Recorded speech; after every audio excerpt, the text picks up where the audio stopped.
Hello, everybody. So today is the first episode of Nimbus Academy, our first educational series that we've been working for a while, and we have presented the concept before. So today is a great day, and I'm honored to have my colleague Wasim Mamlouk, our Vice President of Capital Markets at Nimbus, today with us, who will be actually presenting this first series, which is devoted to smart contracts. So Wasim, I'm giving you a microphone. Please introduce yourself. Thank you so much, Alexandra. Really appreciate it. And yes, I'm very happy to be here today to talk about an extremely important topic, smart contracts, and why they are important. And in fact, one of our competitors in the marketplace just recently announced their enablement of smart contracts. Interesting story, after their market valuation reached over $58 billion, now they're announcing that they have smart contracts as well. So I hope that's a sign for the future. Yes, welcome to the Nimbus Academy. We are here to tell you about DeFi and FinTech. We will allow you to also discover high potential earning strategies and how to implement them, and to explore the Nimbus product synergies as well. Right. Thank you, Wasim. So essentially, as Wasim said, the Nimbus Academy has a few goals. And before we actually start off with our today's topic, we would like to shed some light over those. So we have been receiving a lot of feedback from our community members regarding what basic aspects you would like to understand in DeFi, how you want to actually see the perspective of why DeFi matters as opposed to traditional finance and centralized institutions. So really, this series would be your ultimate reference point for receiving all that information, both theoretical and, of course, practical, because we want you guys to really understand how to make the most of DeFi and to make the most of Nimbus in particular. So in order to share that kind of information and those insights with you, we're going to show you the best colleagues that we have here at Nimbus, like Wasim, for example, as well as also invite external experts, right? So that you can have a well-balanced perspective at things. So this is the first episode. Later, we will have also other types of educational activities, like we were going to continue with our glossary series, which explains the basic terms of DeFi. We will also be sharing more guides, actually step-by-step guides that you can implement to benefit from Nimbus platform, and many other things. But Nimbus Academy and these videos, they will be the core of it all. So I'm really, really honored to be here to start this first series with you, Wasim, and I'm passing you the mic to start the journey. Thank you, Alexandra. And now we all know why you are the Chief Marketing Officer. Very well said. So yes, we're going to talk about smart contracts. What are they? How do they work, right? What is the actual practical application of a smart contract? Because if we talk about smart contracts all day, we don't tell you how they're actually used, what's the use? There's really no value in that. And how important are smart contracts to DeFi, right? Decentralized finance, does it run at all without smart contracts? And how does smart contract auditing work, right? The importance and function of that. And then, of course, our three-level auditing system. When we talk about our apps, our D-apps, and when we get ready to release them, what is the process that we utilize in order to get them ready for public consumption? So we're going to talk about our way of releasing the apps and auditing the apps. We're also going to mention a few things that have been happening in the industry. So as you know, within the last 2 weeks, we have a couple of really major incidents involving smart contracts in DeFi.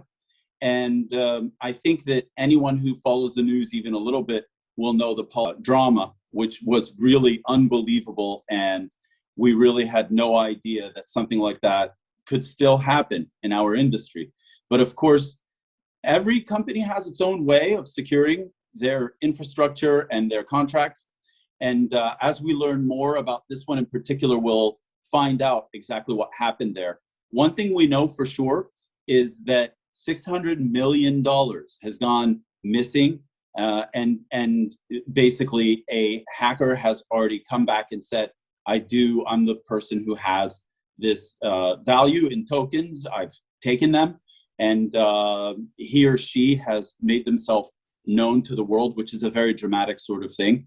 MakerDAO, another really, really big and very important company, had a smaller attack, and they are working on solving it as well and reimbursing their clients. But the most important thing is, if it can happen to them, it can surely happen to anyone. And so that's why smart contracts really are a very big deal and very much central to the core functioning of decentralized finance platforms. Right, so what happens when we decide to start using smart contracts? We're actually taking very complex transactions in the real world, and we're making them more simple and efficient. So we have the value that's going in, we have the electronic version or the smart contract version of the agreement, and we have the data that's exchanged in the form of information, ownership, and also actual value. And so when we talk about pre-agreed conditions, of course, these things don't happen without two parties actually agreeing to them. It's guaranteed to be impartial because there is a decentralized system on the blockchain which basically records every transaction and every change that is ever made. Very, very important. Then the fulfillment is verified by automatic if-then algorithms. No accounting people in the middle, no one calling someone else, sending them an email reminder. It happens, it's triggered, and it is done. So these are algorithms. They don't wait for anyone. When all the conditions are met, the transfer is initiated automatically. In other words, it's just done. No one has to tell it to be done. No one has to trigger it to automate. Something like that is not necessarily even necessary. It is already part of the code.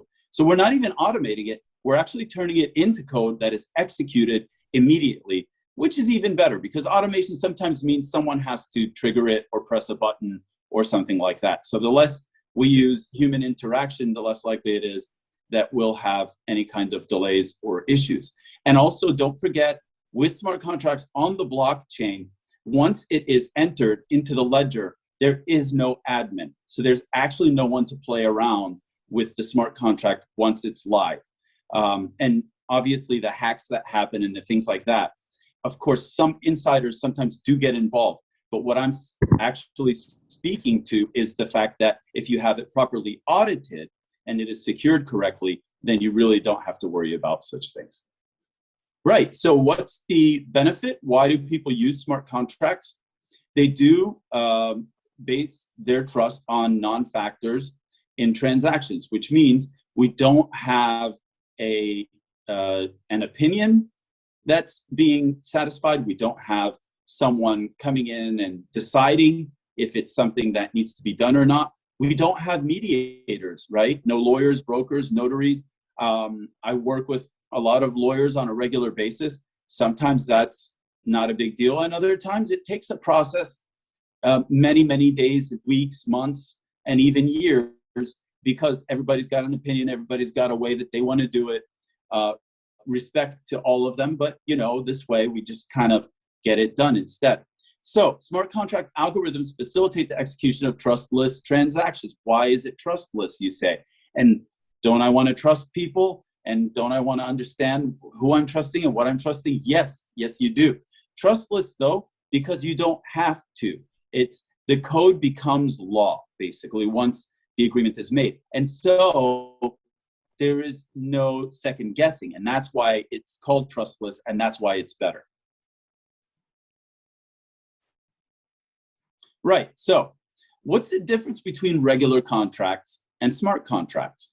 You have an agreement in both cases, right? The smart contract is right there, being verified and being initiated based on business rules, and those come from the regular agreement.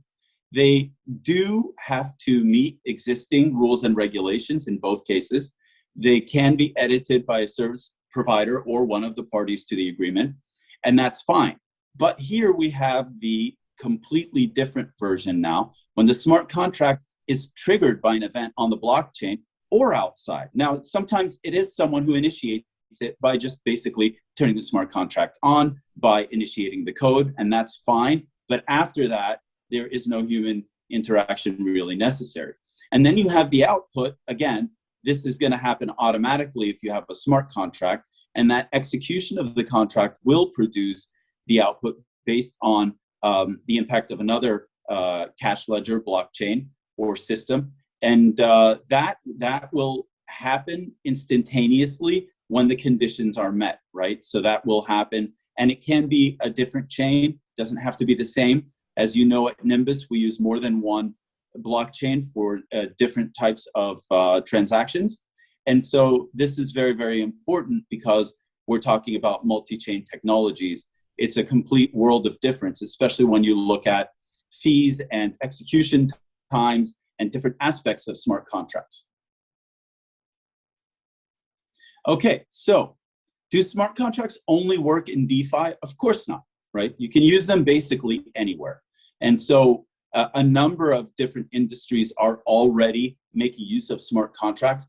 We have some very huge implementations even in different parts of the world, but really in parts of the world where you might think, oh, those guys are still behind the times. They're called third world or whatever. There are some places in the third world using blockchain and smart contracts, right, for logistics on a very large scale, maybe even ahead of some of the first world, so-called first world countries. And I wanted to mention that because this is the bottom line. Your smart contract is going to get integrated into your technology stack. It is not a matter of you creating a whole new stack of technology. So in other words, once you set your mind to it, you don't have to have huge resources. It's something that can be done, and there's a reason why it's called smart, right? You connect it, and the whole system continues to work, but much more efficiently now. And don't forget, we've taken away admins. And so, you know, there's a lot less confusion about, hey, how did this thing get changed? Or what happened to my contract? This way, it just gets done much more smoothly. Total smart contract revenue expected to reach over a compound annual growth rate of 32% per year and $300 billion total by 2023. What is the point of this? The point is we are moving very, very quickly, right? If you look back over the last few years, that's at least a 10x growth, and only in 3 or less years. So we're talking about something that is growing exponentially, and there's a reason for that, and it's very, very important. Now, the main one is going to be explained momentarily on the next slide.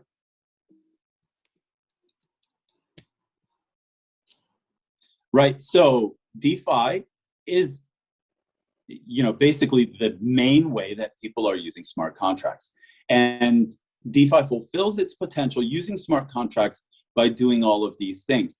You do minimize the power of the involved intermediaries 100% and service providers to avoid unnecessary risks and human factor errors. We talked about that a bit. But here's another really good one and very, very important. When we say that we want to democratize finance, let users fully control their assets. What does that mean? Well, in the old days, we had people looking at a price on an app or on a page and saying, oh, that means I own this much in value of this asset. Now the asset is actually in the user's hands, right? And we have clear automated mechanisms for the exchange of value and for the carrying out of these smart contracts. Ensuring inclusive environment through decentralized autonomous organizations. Nimbus, we have a DAO, and we're working on something very, very big that we hope to announce very soon regarding our DAO. It's going to be very exciting. It already is for some of us, but what I can say now is that we think everybody will be excited when they hear about it. And each participant can affect the decision-making of the entity by automatic and transparent voting, yes, and proposals can be submitted, absolutely. Depending on the number of DAO tokens that each person or entity owns, then they can vote on that and the outcome will be decided. So can 100,000 individuals defeat the vote of one person who owns 50,000 tokens? Absolutely. And that's when we say democratizing finance, that's a really important part of it. Cutting down the transaction costs due to disintermediation and opening new wealth creating opportunities, right, for people worldwide. Okay, so let's talk about this for a second. Do we need 10 or 20 or 50 people to get on an airplane from wherever they are and go to a central location and meet and then come up with agreement and then go through another round of meetings to hash out the agreement and produce drafts of it and then maybe meet again somewhere? And imagine all of the transport, all of the different hotel costs and meeting costs and facilitating all of this. We are actually removing almost all of that. So when we say we disintermediate and we cut costs, it's a very big deal, right? Imagine the carbon footprint if you want to talk about socially, responsible investing. Social responsibility means we want to look at also the impact to the environment in many cases. So when we look at the carbon footprint of something like a bank or the traditional banking industry versus DeFi, it's not even close. So this is actually a very important point. And yes, so here it is, kind of succinct and summarized for you. Speed, efficiency, and accuracy, absolutely. The savings we talked about, trust and transparency and security. Now, when we get to auditing coming up shortly in the next slide and further, we're going to talk more about that and how it's produced. Yes, exactly. So smart contracting, why does it matter and how does it work? Why it matters, we talked about that a little bit. But here we go. It's a thorough analysis of blockchain application smart contracts. Very important. You can correct design issues. A 0 or a 1 in the wrong place, by the way, is a very big deal. And so running tools and checking things actually with human eyes is sometimes very, very important.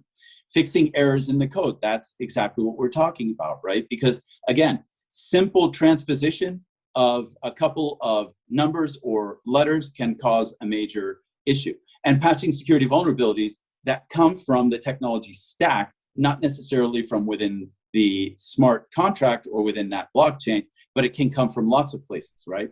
A professional audit by a leading security auditing company. We have many of those that have gone on and are still going on at Nimbus. We do agree on specifications. Yes, we run the tests, correct. And of course, this is the one, running automated symbolic execution tools. And also combined with, as we said, human eyes, manual analysis of the code to create the report, then implement the recommendations, and then you have to test again before you can release it. And this is why the release cycle for our products is actually very carefully planned out.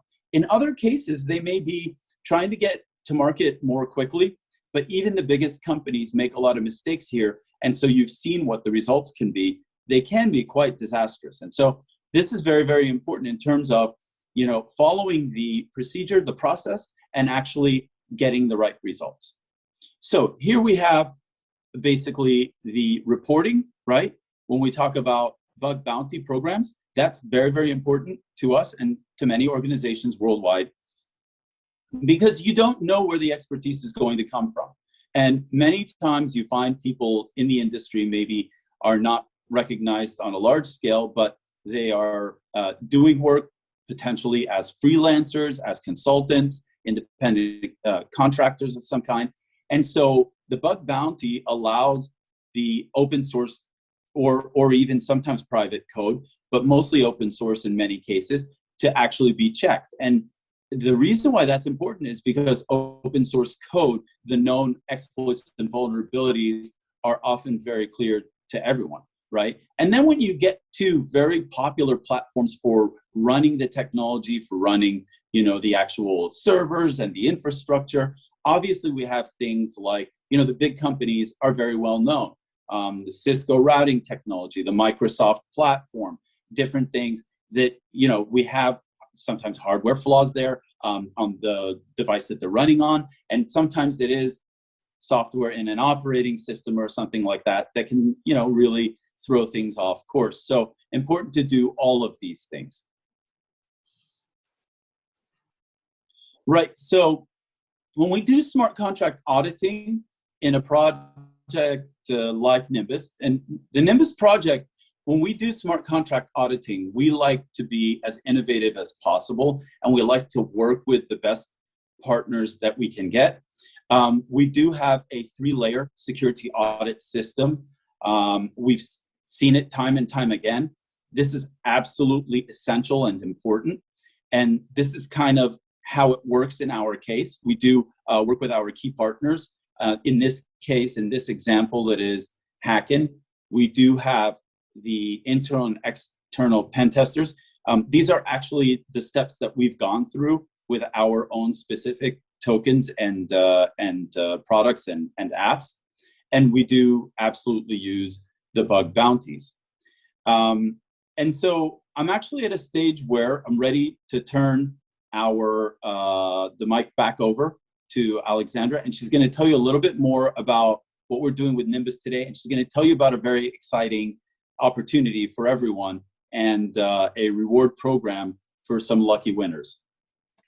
Thank you, Wasim, first of all, for an incredible presentation. I'm sure that now for many of you, and I hope that now for many of you, it's becoming much more clear why we spend so much time actually auditing the smart contracts and, you know, finishing our tech and polishing everything before we actually launch, because, you know, the cost of a mistake would be very high and we don't want any issues for our community. We want to really streamline your experience and ensure that what you get is the best you can get, essentially. So, you know, but having all these incredible things within one platform actually makes it quite complicated and quite time consuming to make the audit, right?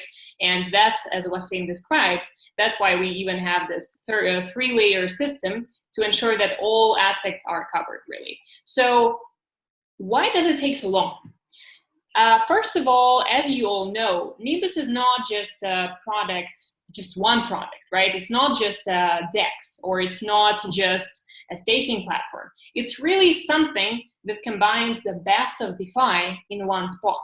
And of course, in order to bring all of it together and to ensure those unique synergies between the products that you would not see elsewhere if those products were separate, it really requires a lot of effort. And for example, now, just to remind all of you, what you can use at Nimbus is already many different opportunities, right? We're talking about 6 distinct staking options, right? For both NBU token, which is our utility token, and for the GNBU token, which is a governance token. And of course, if you have 6 different options, it means that you really have a lot to choose from. And actually those different options, they're really tailored for different types of users who have different amount of assets, different interests in terms of how long you would like to put those assets to work, etc. So that is certainly something that you can give a try to right now. But that's obviously not all. That's just a basic functionality that we have, and we have a huge roadmap to add much more to it. So what we already have besides staking is the liquidity provider functionality, which is of course connected to our swap machine, right? We need liquidity provider. Any DEX would need liquidity providers to function properly and to ensure smooth experience by exchanging the tokens for users. So again, in our liquidity provider functionality, there are also a lot of very interesting points. Actually, you as a liquidity provider today can start receiving 2 types of rewards, right? The one would be from the swap fees, from the actual swap transactions, and the second one would be the so-called LP staking, right? It's the section number 3 at our platform, so you can go and check it out. We will have a link below the video. So there you can actually make 100% APY, which is not bad, right? So what I'm saying is we really have a lot of different things, and for all of them, we need to be very thorough at our auditing process. So it is all based on smart contracts. It is all automated. Like, for example, if we talk about lending and borrowing or our peer-to-peer exchange, the automation means a lot, right? Especially for the peer-to-peer exchange, because that is really the space where you can exchange without any intermediaries. The only thing you rely on is the code that has been audited so many times and really polished. So guys, that is why we actually explain you all of this, just to explain how much work has been put into that and how important that is for all of us. But obviously, while you're learning new things, It's also nice to be able to win some tokens, for example. So that's actually why we wanted to present you one of our interactive contests, which is linked to the Nimbus Academy. And if you like it, we're going to continue with it in the coming series as well, right? So since we have just started, it would be really great for us to receive some sort of feedback from you. First of all, you know, how do you like the format? Do you want to maybe deep dive even further into the topics, or do you want them to be more generic? Do you want them to be shorter or longer? We really need your feedback, because it's been a while that we've been thinking within our team, also speaking with some community members on how we can best do this. And today, we just want you to share some ideas with us, right? And for that, for example, now the competition is the following. So we would like you guys to go to the comments of this video and essentially share your ideas of what topics we could be covering in the coming videos, right? So do you want to hear about the LP staking? Do you want to hear about, I don't know, how to benefit from the DEX or from the peer-to-peer exchange? Or maybe you're curious about why do you borrow crypto backed by crypto? Or why do you lend crypto to receive rewards? Like, how does it all work? So there are really so many topics that we can discuss. But we want you to decide what would be the next one. So please, once again, go to comments, leave your ideas, put a like to this video, and then eventually we will go through all of them. And those who gain the most likes and those who are also most interesting to us and are most important from our point of view will win 1,000 NBU each. So we will pick 3 winners, and we're really looking forward to your feedback. So once again, thank you for being with us at this first video. We really hope you like it. Thank you a lot, Wasim, for giving this incredible presentation. I'm really sure that, you know, this will be useful to many people. So yes, yeah. Thank you. Thank you, everybody, and stay in touch. Bye-bye.